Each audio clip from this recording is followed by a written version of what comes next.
It's the Sports Peninsula podcast. Coming up, we continue our coverage of the 2023 NFL Draft prospect classes as we look at the cornerbacks. This year's class is loaded, and the Detroit Lions, prior to the free agency period, were very much in play for a cornerback on day one. After signing some prominent free agent cornerbacks, is cornerback still in play for the Lions on draft day? We'll talk about it next. Now, here's your Sports Peninsula team.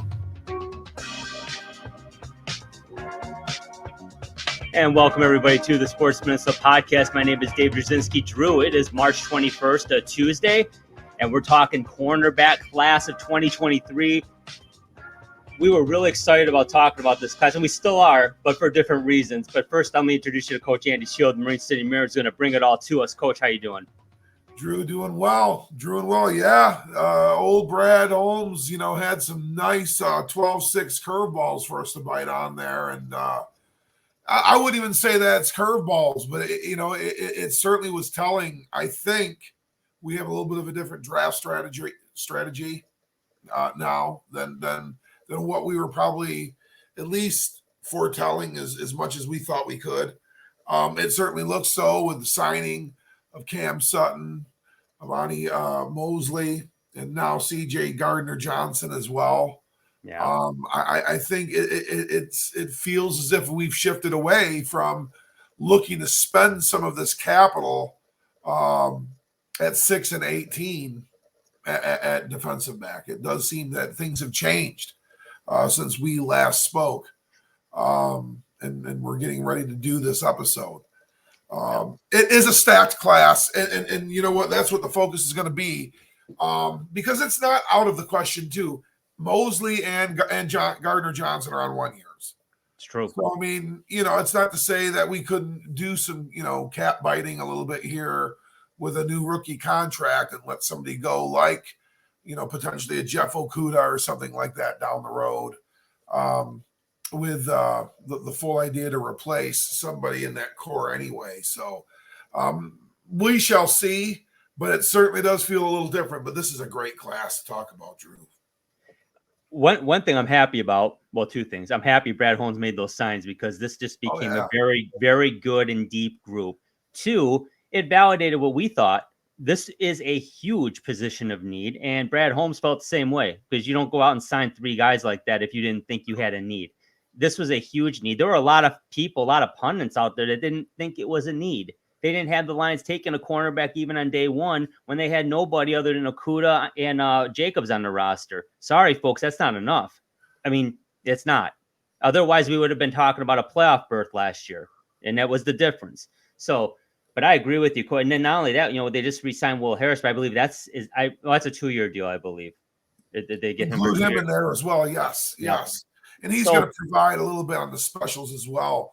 Mm-hmm. But pundits across the board, whether they're big media pundits, online pundits, are giving Lions rave reviews, like at the top of all teams that have spent in free agency. And it's been awesome. I've been pleasantly surprised by the haul. And it's not like they got some very good players. Don't get me wrong, but it's not like they signed, we got OBJ and then we got, nothing like that. No. These are meat and potatoes players. And plus we have meat and potatoes picks too. 4 of them. Really 5. So, exciting times, Drew. Exciting times. They are. And to your point, and what I want to say is, like I said, going into this draft class preview, block of time here between the end of after the Super Bowl to right up to draft day, going in, cornerback was absolutely a position of need. But what I like about the Lions right now, and Coach, you correct me if I'm wrong, but I don't see a glaring need. There's needs. There's needs, but not a glaring one. But I think what's beautiful is for the first time in many, many years, I can't remember the last time the Lions went into a draft where it's like, you take the best player available. You can take your future. You have a few extra picks. You could take a flyer on somebody. Now they've done that before and it's always bit them in the ass. It has, but not, and I don't mean a flyer on a science project, but like maybe he is the quarterback of the future. You don't know. Who knows? Maybe it is another cornerback because, hey, a lot of these guys, very good football players, but a couple of them might be gone next year. You need to fill the shelf. Half of them. It could be receiver number 3. It could be. I don't know. And only because you've got your top 2 guys in St. Brown and Williams who are going to need to get paid at some point. And if all things being equal, you're probably going to lose one of them in 4 years. I don't want to be a naysayer yet. Let's enjoy the time we have with them. But just being realistic, looking ahead, they can do a lot of things, Coach, and it's exciting.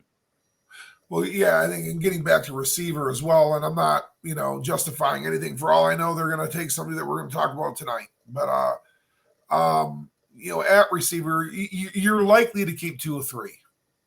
You're likely to keep 2 or 3. And there would be enough space in between this pick and St. Brown if that's the route you wanted to go, or if you wanted to go St. Brown. I think he's one of them. Or if it was JMO, then this guy the kid would get the 1 extra year and he'd be out. But, nonetheless, that's a very distinct possibility. Replacing somebody in this new secondary that the Lions are going to have, distinctly possible, very distinctly possible. The defensive edge or interior defensive line is addressed. And like you'd said, quarterback's fully on the table. It's fully on the table. We'll be discussing that, at a later date. And, who knows? We could be walking ourselves right into that guy. But we shall see. Cornerbacks first. Cornerbacks first. I agree, Coach. So we will get right into it. And this is an exciting group. And the first guy we want to talk about is Christian Gonzalez, the redshirt sophomore out of Oregon. Coach, what do you like about Christian Gonzalez? Because there's a lot to like. Oh, a lot to like. Great length and size, 6'2", 200-pounder, redshirt sophomore, transferred from Colorado. Played his first 2 years of college football there, and really 1 year of playing in Colorado. But he was a slated 3-year starter. Remember, the COVID year kind of was not considered a year of eligibility, so he has time in Boulder, Colorado. There, he has excellent size, tremendous athlete.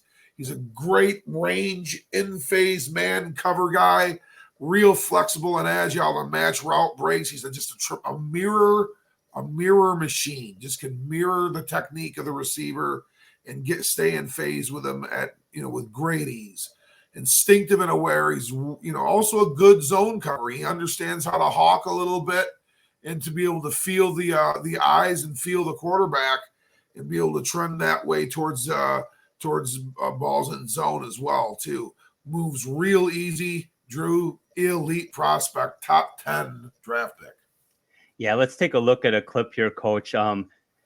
This is sweet. I love how he hits. Look at that. Yep. That is a technique if you see that clip against Washington there, coming in on the body like that.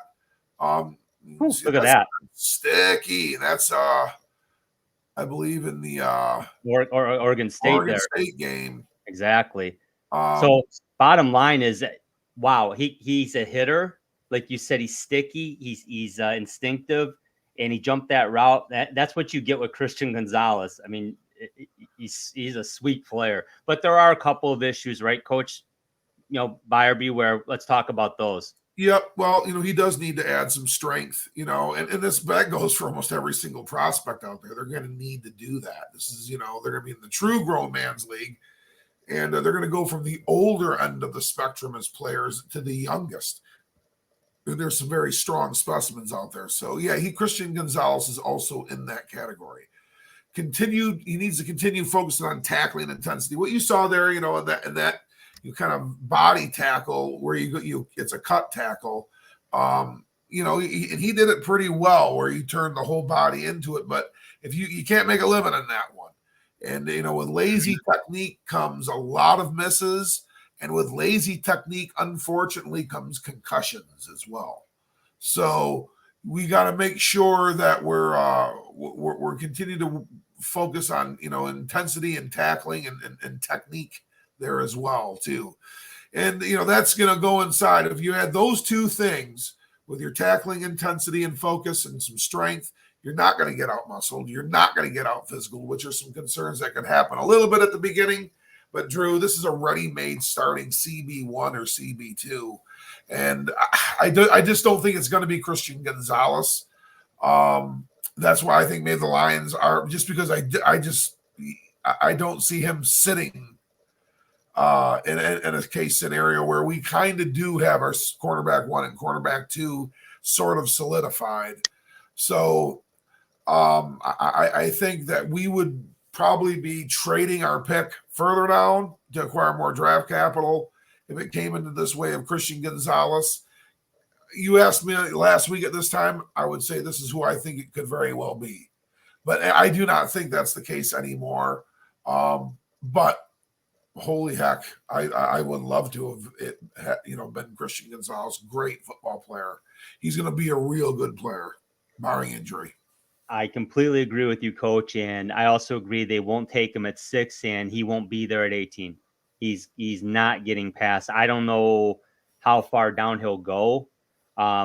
Could easily be in the top 10. Should easily be in the top 10. I can't imagine him slipping past 12. Honestly, it's too good, and he's put it. And it's too much on tape to like about Christian Gonzalez. But Coach, there's other cornerbacks to like, right? So let's take a look at the next one here. Joey Porter Jr. out of Penn State.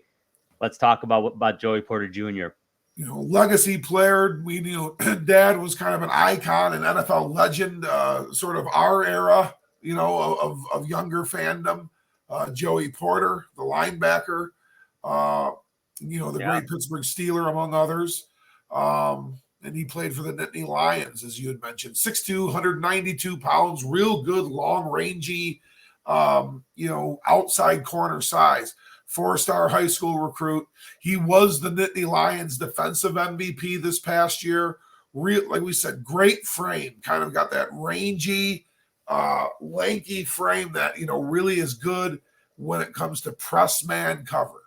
And that is what he does outstanding. He's great at leveraging the line of scrimmage and playing the run there. He can sit and stick on a block and steer real well.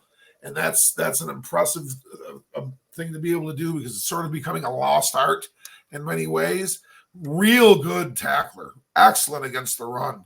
Joey Porter is somebody that if the Lions address things a certain way at 6, I could see the Detroit Lions looking at Joey Porter potentially at the 18th pick, knowing that in 2 years he's a quarterback 1 or quarterback 2 on this football team.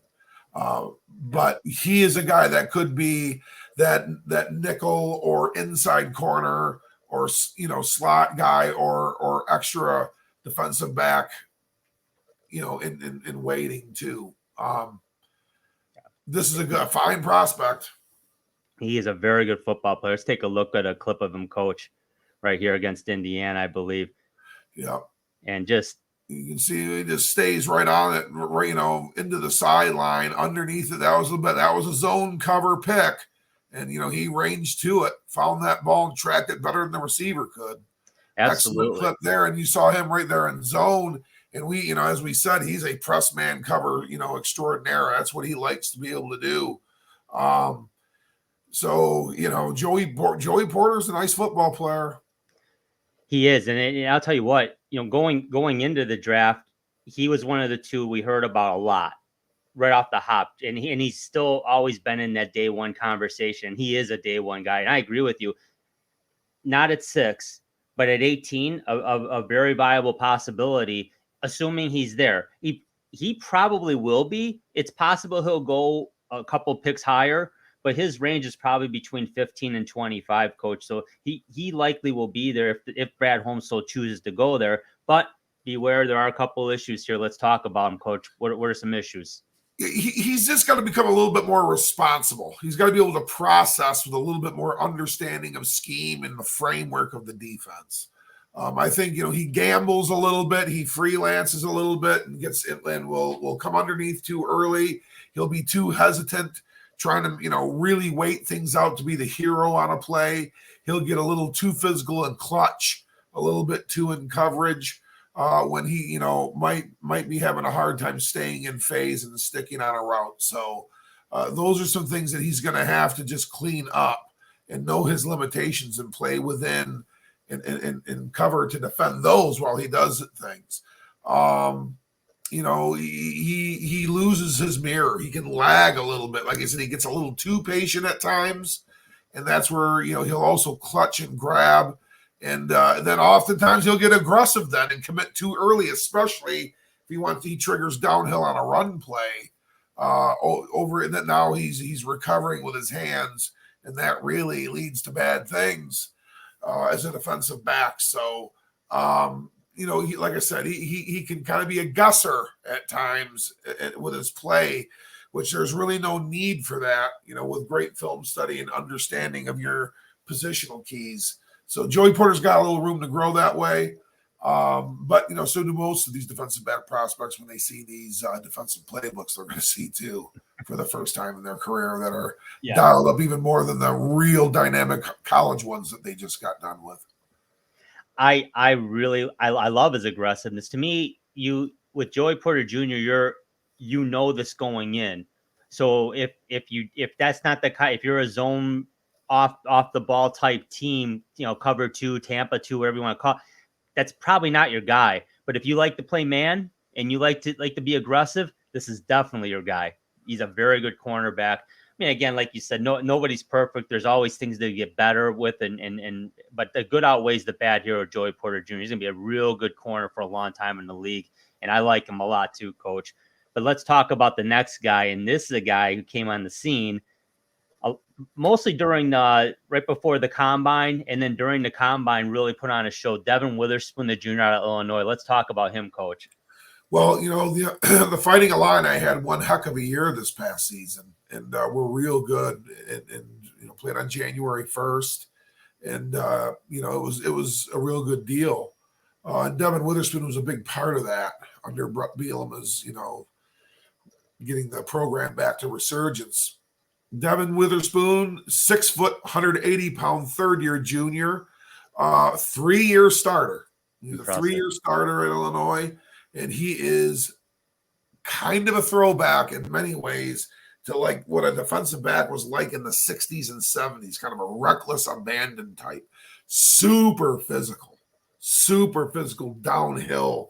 You don't see corners get these kind of leverage angles in the way that he plays and is able to get such physical impact into all of his leverage angles when he goes to tackle. He's an outstanding run defender, and that's even in full man coverage. They can try to run this kid off on a route, like on a quick slant, to try to buy him out and away from the perimeter, and he gets right back into it physically and is there to take and help with support the edge and make the tackle. Amazing that way. Super physical and athletic, rangy tackler. Real impressive range. This has got, he's a soft wide receiver's kind of worst nightmare. We talk about Quentin Johnson sometimes struggling with press man coverage. Well, this guy would be, Quentin Johnson's nightmare. He'd be so up in his grill in his business the whole game. He'd make his life a living hell that night. This was the guy that I think a lot of Lions fans, and I think there was intrigue by the Lions to look at Devin Witherspoon. He's a real player prototype that's befitting of the Lions. We have Kirby Joseph, who played defense for that school, that just came in here and thrived, this past year. Mm-hmm. By all accounts, Devin Witherspoon could have very well been a lock potentially to be considered at that number 6 pick by a lot of boards. We're not so sure the clarity of those boards. I would say this: if somehow Devin Witherspoon is at 18, and I would honestly, we're not going to be addressing, I don't think, the quarterback position with the 18th pick. But if Devin Witherspoon was somehow there at 18 now, this would be a guy. It would be a walk-in CB1 year 2 guy, and ready to roll. and he would give us a lot of help, and we'd be doing some things a little bit differently at the slot corner, I'm guessing, because he'd be in it. Boy, he would look good in the Lions uniform. Yeah, and I'm gonna say this: don't worry about him being at 18, coach, because I don't think he's gonna be. No, I don't think so either. I just don't think it's 6 any longer. I think we're going somewhere else there, minus a couple of player names. I believe those are for shows down the road. Yeah, I believe that the Lions now will go in a different direction. Although I'm not gonna rule out if it is cornerback, coach. I'm going out on a limb. I'm gonna say it might be Mr. Devin Witherspoon. You mentioned he's a pretty aggressive player and a pretty good tackler. Let's take a look at some of this. Maybe we hate to pick on Indiana, but oh my goodness! Like I said, he can seek. He's underneath. He saw that quarterback open those shoulders and throw there. This was lined up from about 5 yards ago, and he clean hit, decleated that kid. I believe that was at Rutgers. Indiana again. Those are the Hoosiers. I don't mean to pick on them, but no. That just goes to show you that his kind of physicality right there. He seeks those kinds of angles and can leverage those kinds of plays a lot. It's amazing. That he's just, it seems like he's got those kinds of hits and those kinds of like physical leverage angles all the time. And you mentioned, some of the potential drawbacks with Joey Porter Jr., pretty similar with Devin Witherspoon because of how aggressive he is. Let's talk about those. Very much so. You alluded to it real well there, David. He can be a bit of a penalty factory at times. And reason being is that he gets over committal and over physical. You have to have a certain amount of patience. Even in man coverage, there's a certain amount of patience that you have to be able to understand, kind of reading your table. Of what this receiver's trying to do to leverage you so that you can maintain your leverage and stay in phase or transition into the run game, whichever you're getting triggered to. And, there's times he overcommits and gets too wrapped up into one thing. And now he's clutching and grabbing and trying to pull himself back into a play, which leads to a lot of penalties. He does not trigger quite the same in zone. He takes his time a little bit. He's a little bit of a late trigger. And honestly, who have we seen really struggle with this in Detroit? Jeffrey Okudah. Yeah. Real late on zone triggers. We aren't going to be able to deal with that, So that would be my buyer concern is this is a man cover guy only. And if we want to go zone, he's going to have to go into the slot so he can basically play man for himself. I don't know if that's the role we want either. So again, this may also be ultimately what, Mr. Holmes and company was thinking with some of our signings too, was this is, where he saw things and wanted to go in a different place. Yeah. And, as much as I like Witherspoon and I so far, I mean, Gonzalez, Witherspoon, Porter Jr., and a few others here we're going to talk about. But I mean, so far, as a fan, I'm happy if any of these guys are added to the Lions. Now, again, corner isn't as big of a need now as it was a month ago. Actually, as much as it was about a week ago. But they've done some good things. But it's going to be really interesting. But man, you can't when you see a guy like this at 6, you're going to be thinking about him. But there'll be other guys, and we'll talk about them down the road. But let's talk about the Nets prospect, coach. And this is somebody that at one time, and that's in Cam Smith, the junior out of South Carolina, who initially was the guy. He was the number one corner on the board right after the season ended. This was the guy. Still highly thought of, but slipped down the board a little bit. Let's talk about him. What do you like about him, Coach? Well, and, that all depends on whose board. It does appear that some other guys have kind of surfaced ahead of him, on things. But Cam Smith is certainly at the top of most people's boards when it comes to this position group. Still, like you said, depends on who we're talking about here. But what we like about Mr. Smith, Drew, is he's 6', 188, got that prototypical size, good, thick, strong, stout frame to be able to defend both the pass and run. He's a confident and physical player.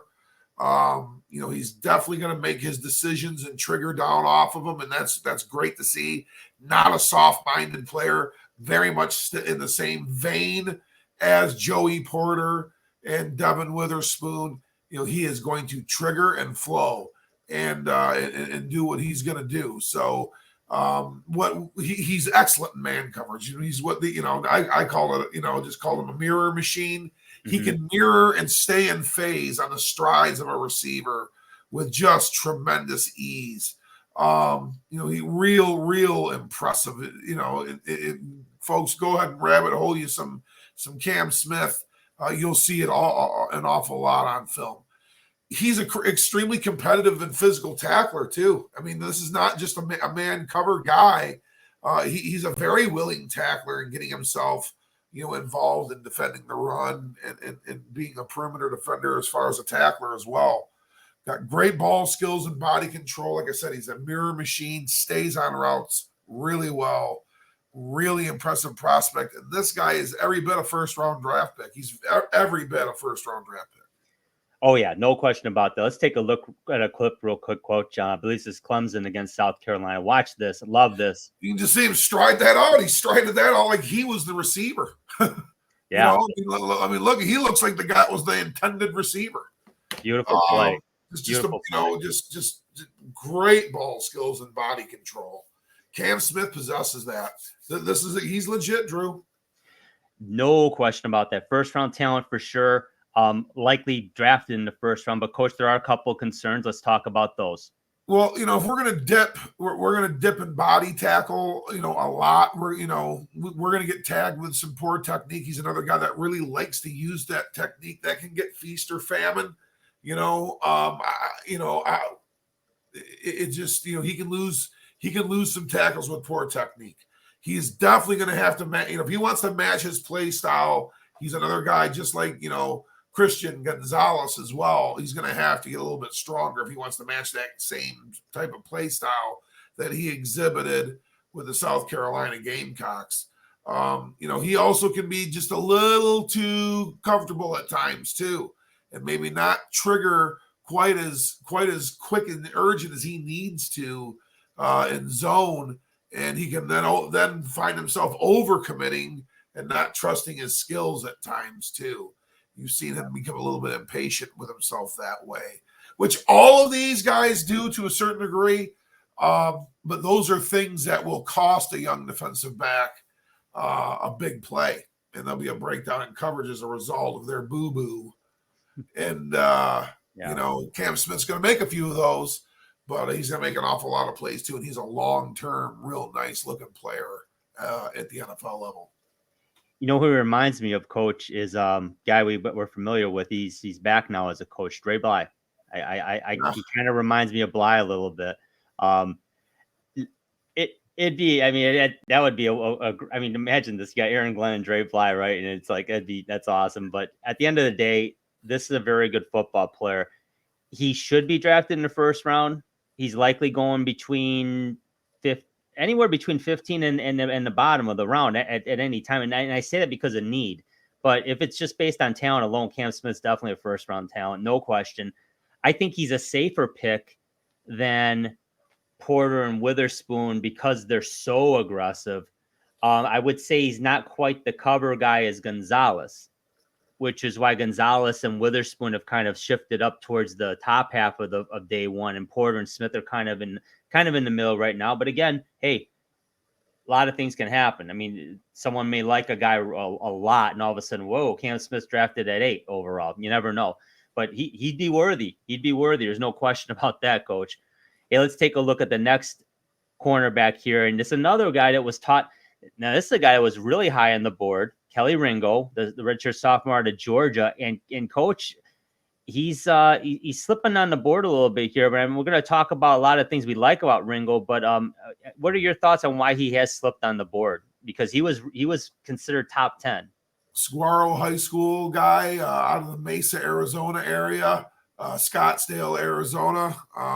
Played a little high school football with my cousin Jaden Swink. So pretty cool. They played together and won some state titles together down at Saguaro High School.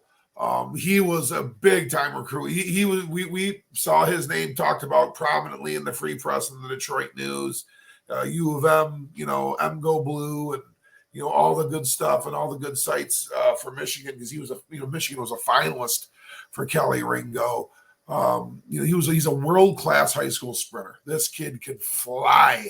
He was a 200-meter national champion, I believe, or I guess All-American, and competed in the Junior Olympics and finishing the top 10 a few different times. Extremely athletic. He's a true outside leverage corner. He's an excellent mover in man coverage. He gets man coverage really well, and he knows how to get and stay in phase, kind of another one of those mirror machines. He's also coverage versatile.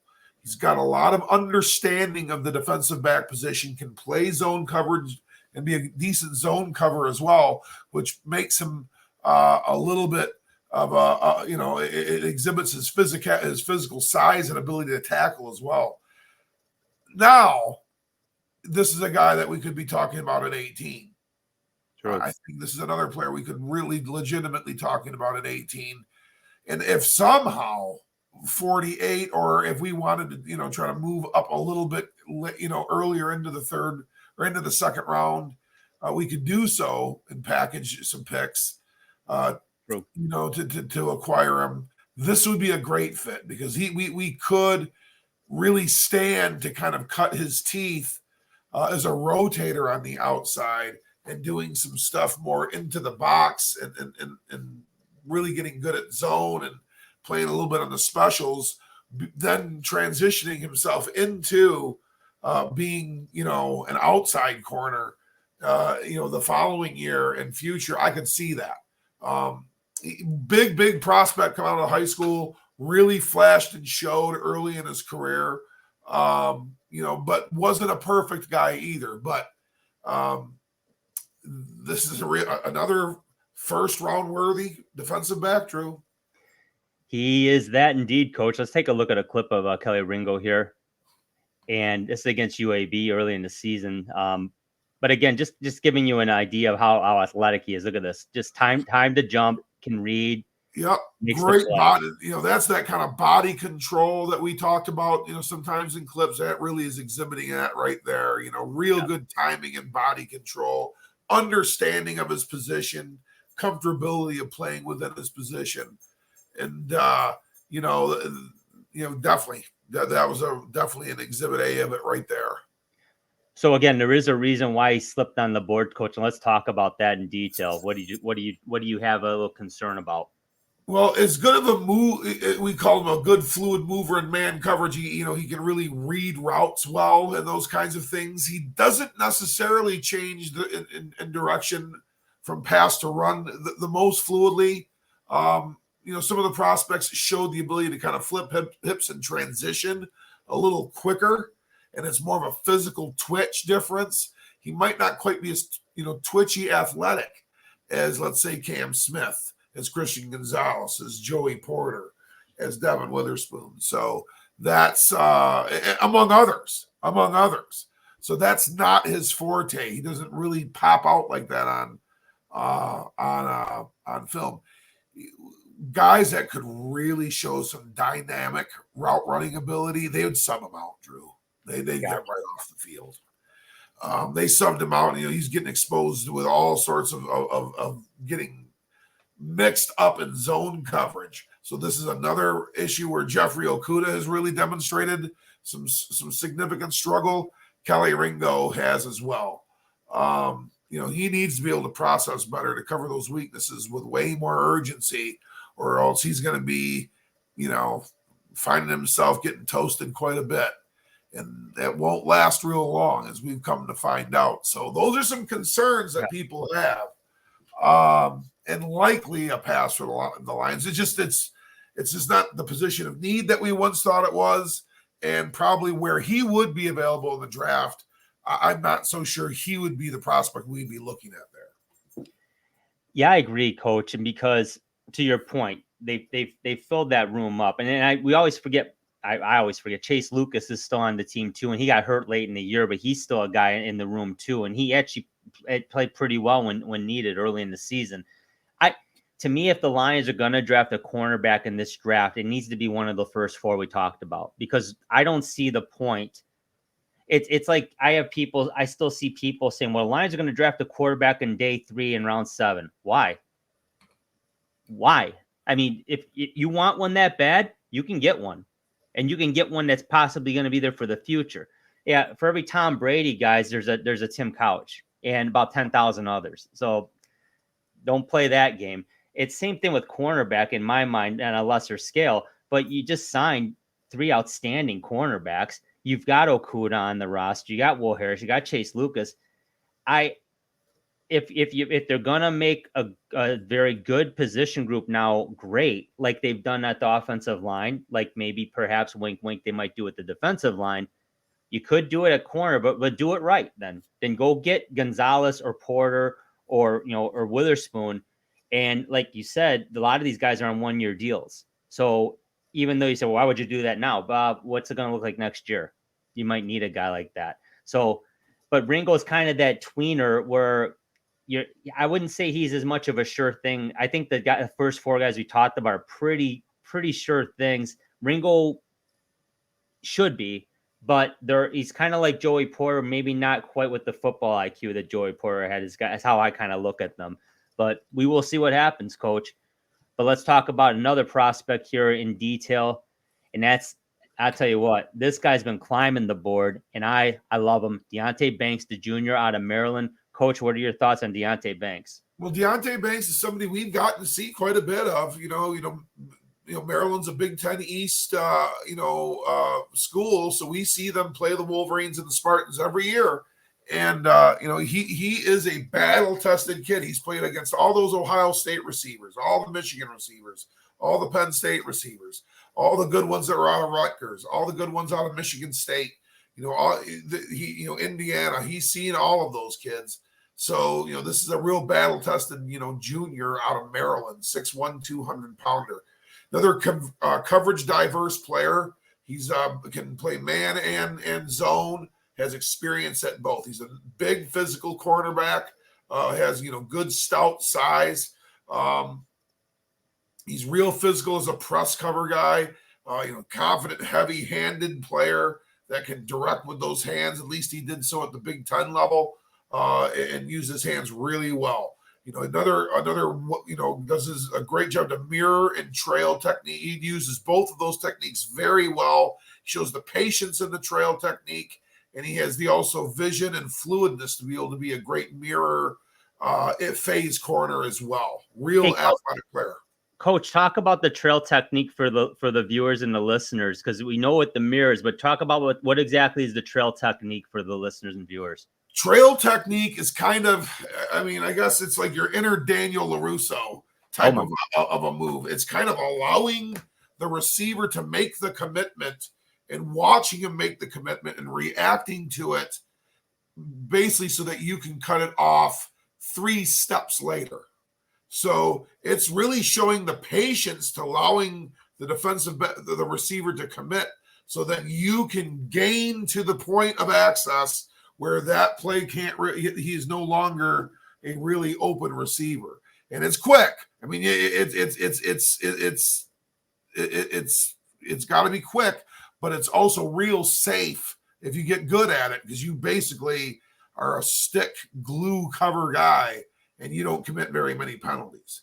So it's of the 2 techniques, it's the least physical of the man cover techniques. And he's good at both of them. He's exhibited some good high level plays using both of those techniques. He's another innate tackler. He processes well, even in man coverage. He's gotten hung up on routes. They've tried to sprint him off or cross him off, and he comes over the top and gets right back in and makes a perimeter run stop. So tough at the catch point. Drew, he's got film on it all. This is another first round caliber defensive back. And not that this is lost on us, but he also ran the fastest 40 at the combine amongst the cornerbacks. I believe he ran a 4.39, which definitely raised some eyebrow. That got some attention. But that doesn't make you a great football player, but it doesn't hurt. We do like speed. Coach, I really, really like Deonte Banks, and he hasn't gotten as much press as the first 5 prospects we've talked about, but I do like him a lot. I gotta say, but let's talk first about what some of his issues are and what he needs to correct, Coach. Do we have any film on Deonte, or you know what? We certainly do, and I'm gonna show that right now because we don't want to cheat Mr. Banks, and here he is. So you can see right there. I mean, he look at me. He's stuck right on that. He ran the feet. I picked on Indiana. I mean, yeah, there's mirror technique right there to the nth degree. He ran that kid basically off the field. That kid was not going to make that catch. It was going to be intercepted, or he was going to drop it. Question. So he just owned that play. So it shows the physical dominance that the kid can play with. So, yeah. But, the things that there are some things, he needs to develop, again, a greater positional understanding to use those techniques to leverage as both a tackler and in cover man and man coverage. He can be a little bit, again, slow and too afraid to be wrong. Rather than in not committing, rather than being too hasty and overcommitting. He may be guilty of that a little bit. He's been seen a little bit as kind of a two-hander in his press technique, and that's like a double no-no. That's like going all in, on your chips, on your first hand at blackjack.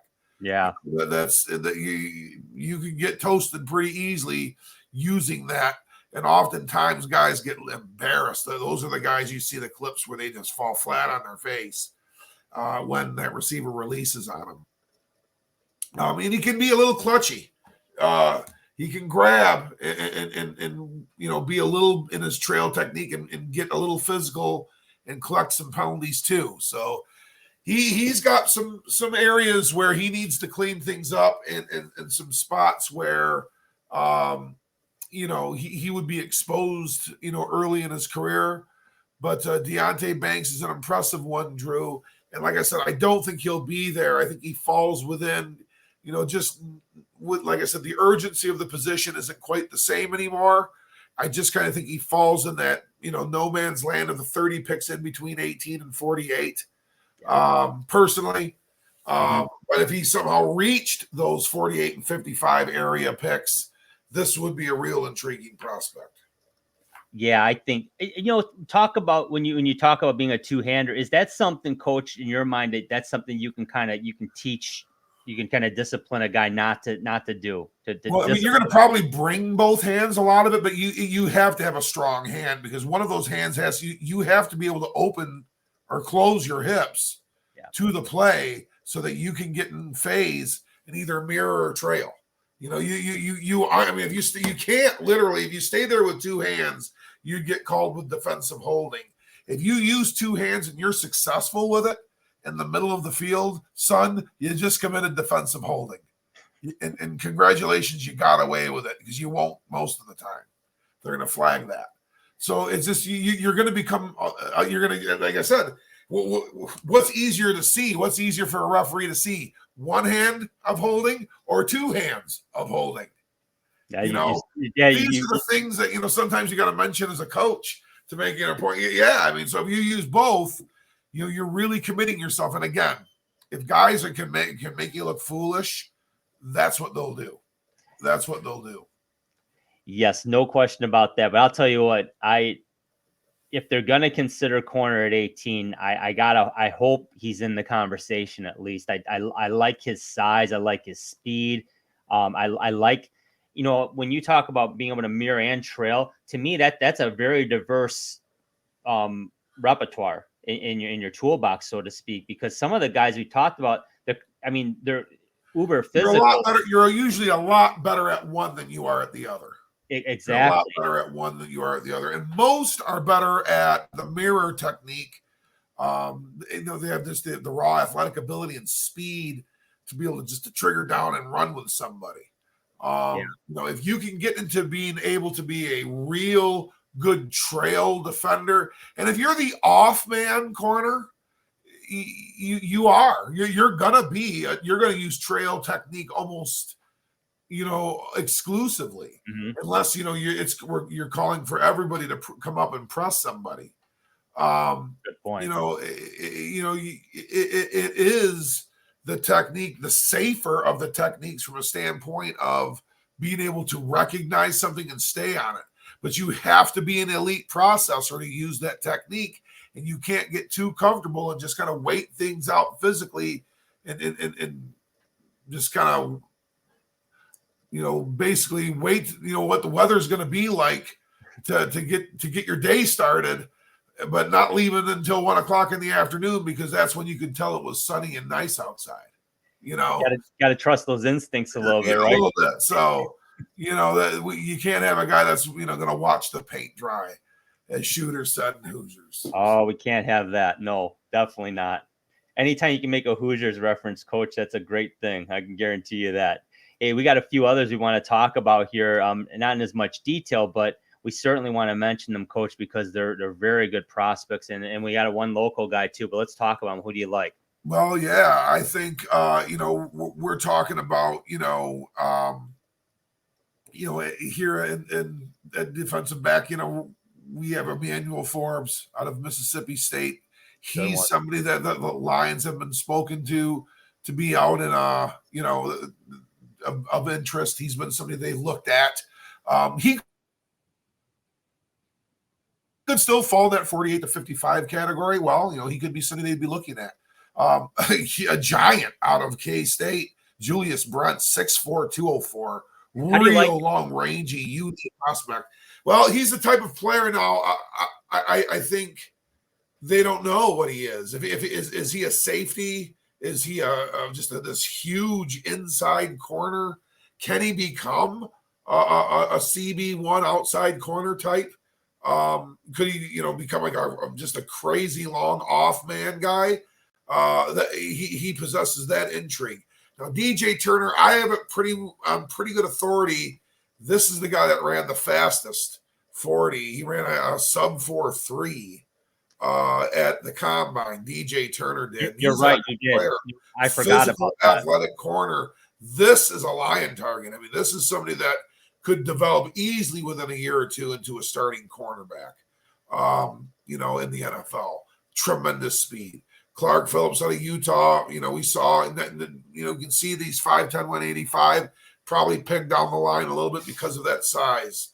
Kyle Blue Kelly, a lot of great plays. He's, the exact same size as Richard Sherman, and played a very similar kind of technique and style as Richard Sherman did out of Stanford. Garrett Williams is somebody that really had a juicy freshman year. It's kind of been off injured since, but there's a lot of upside there. Travius Hodges Tomlinson, LT's nephew, tough, rugged player, one of the leaders of that national finalist Horned Frogs football team in defense. 5'9", 177, awful small for the position. Kytrell Clark, again, another guy that's kind of destined to probably be looking to be at least a first contract guy, likely trying to find his way onto the field as the off corner or a slot guy. There's Alex Austin out of Oregon State. He's another player that can play some specials and maybe work himself on as an off corner or slot guy. Tyreek Stevenson, he's somebody that could, in both him and Elias Ricks, are players that could be day 3 guys, maybe even late day 2 guys, and find themselves in a defensive back rotation as rookies in their first year in the NFL.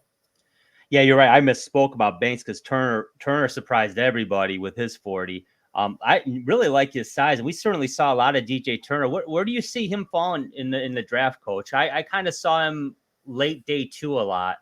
Well, I think, and Michigan defensive backs have done well. They've done well. David Long, we've seen how long he's played in the league.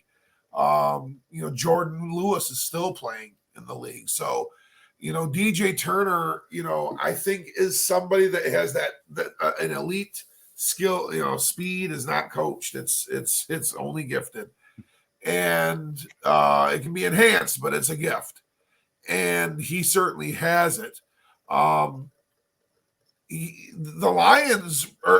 Michigan basically runs the Baltimore Ravens defense. So that's basically what they are. Mm-hmm. That's really what they are, is the Baltimore Ravens on defense. So nothing wrong with that. He's played the concepts. Is he a true ball hawk on top of everything? He's made a whole heck of a lot of plays. Pretty responsible kid in that regard. I tell you what, you just can't coach his true asset. So he's day two. He's a day two football player. Yeah, I agree with you. Hodges Tomlinson, love his skill set and love his determination and leadership. He's probably going to be a day 3 prospect because of his size. Yeah, I mean, honestly, I see Jamal Agnew coming out of college, but I think he's a better corner. He's now an offensive player. Yeah, exactly. That's where I get concerned a little bit. Stevenson and Ricks definitely intrigued me on day 3, although I don't think they'll be Lions, but they're decent players and they're going to make an impact. They're 91. That's who we would be having to look at that pick, or else I don't think we get them. Yeah, exactly. So great coverage, Coach. Appreciate that. And what a class. I mean, this is just such a deep class. It's loaded. It's real strong. We're talking about that list of names here, and we're talking about still they're going to be likely day 2, maybe early day 3, but there's even more we haven't touched on.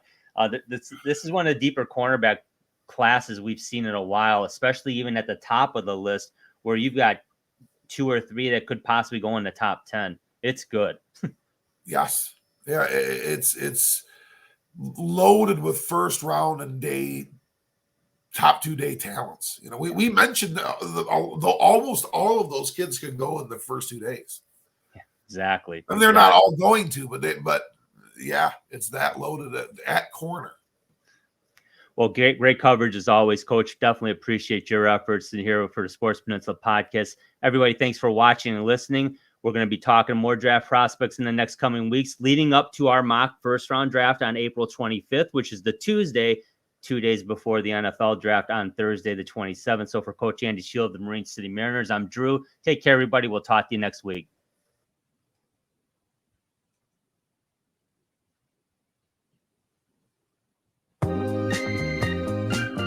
This has been the Sports Peninsula Podcast. To subscribe to the podcast, simply click the subscribe button on your screen now and give us a like on our YouTube channel. You can also follow our audio podcast on multiple platforms, including Apple Podcast, Amazon Music, and Google Podcasts, just to name a few. Give us a follow on Twitter. Our handle is @SportsPodcast. You can also find us on Instagram to check out our latest releases. Thank you again for listening and watching. Remember, when you want to hear all about sports in the great state of Michigan, there is only one Sports Peninsula Podcast.